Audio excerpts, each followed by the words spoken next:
every time you upgrade your phone, laptop, or tablet, where does the old device go?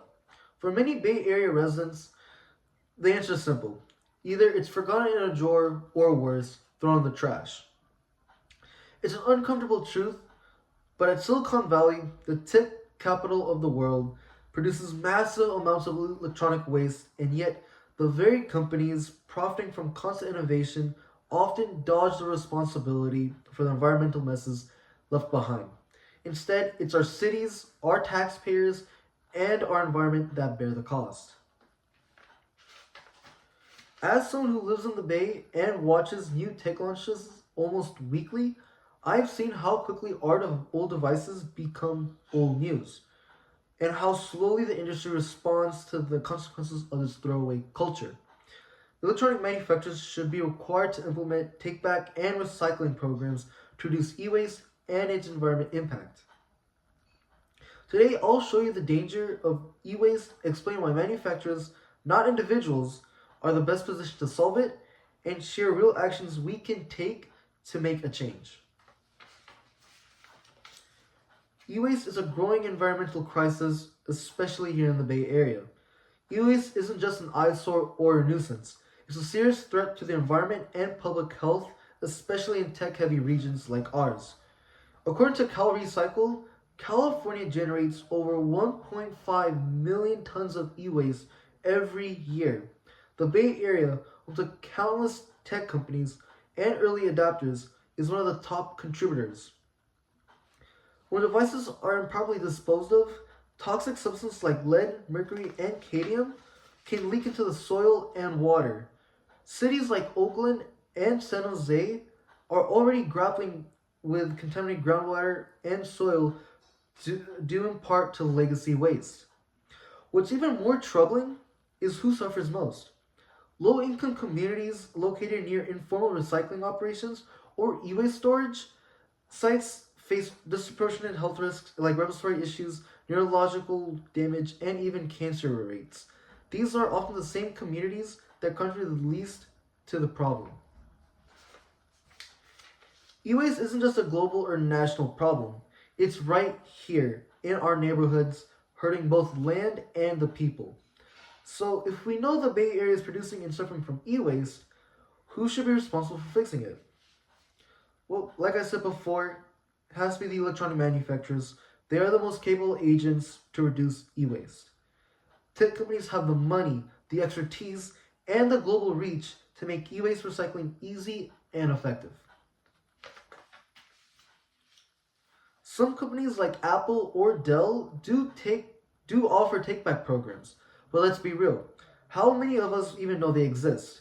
These programs are poorly advertised, limited in scope, and often inconvenient. If a company can build a self-driving car, it can certainly design a better recycling system. And here's proof. Countries like Germany have implemented extended producer responsibility, or also known as EPR laws. These require manufacturers to take back old devices and ensure they are recycled properly.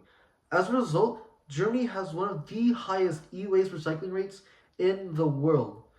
Now, imagine what could happen if the Bay Area tech giants like Google, Apple, or HP set the standard. Not only could they drastically reduce e waste, but they could influence policy and practices around the globe. The same way they revolutionized personal computing and smartphones, they could by all means lead the future for responsible tech usage. And the reality is, no one is better equipped or more responsible than electronic manufacturers to lead the fight against e waste. But talk is cheap. What's needed now is action through laws, accountability, and consumer support.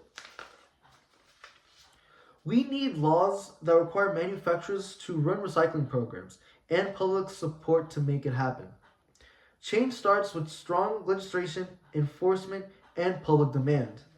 California has made progress with laws like SB 1215, but more is needed.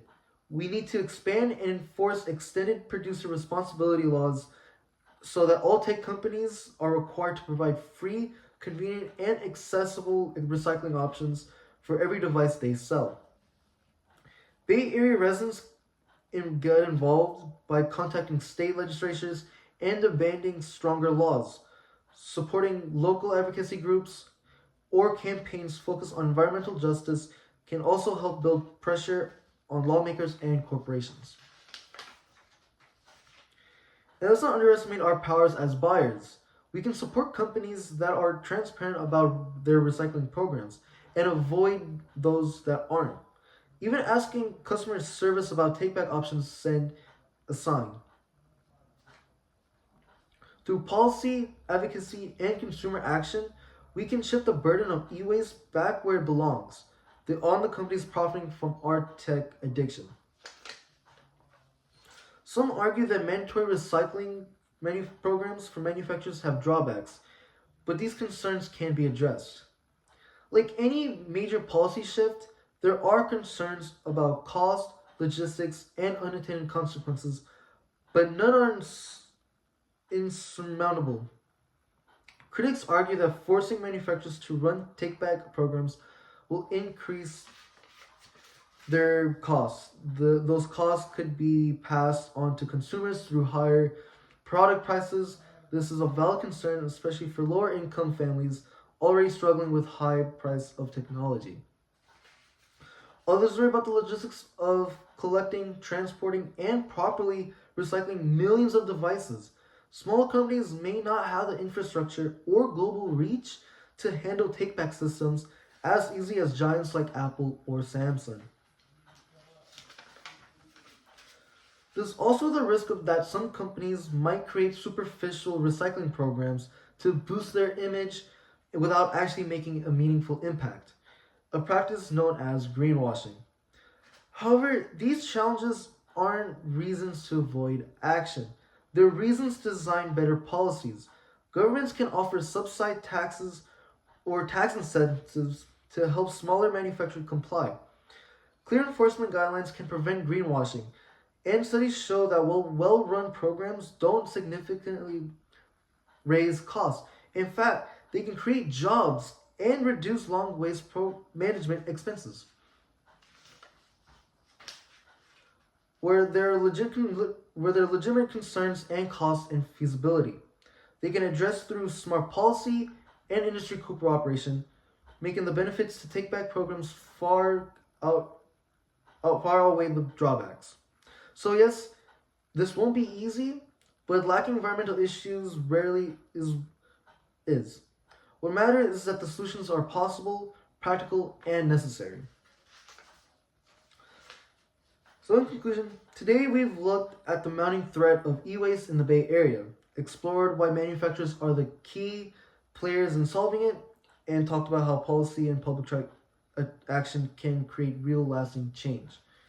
Imagine a future where every phone, every laptop, and every gadget that you buy becomes a promise, not just of performance, but of the responsibility, a promise that when your device is done for, it can end its life properly without harming anybody else's.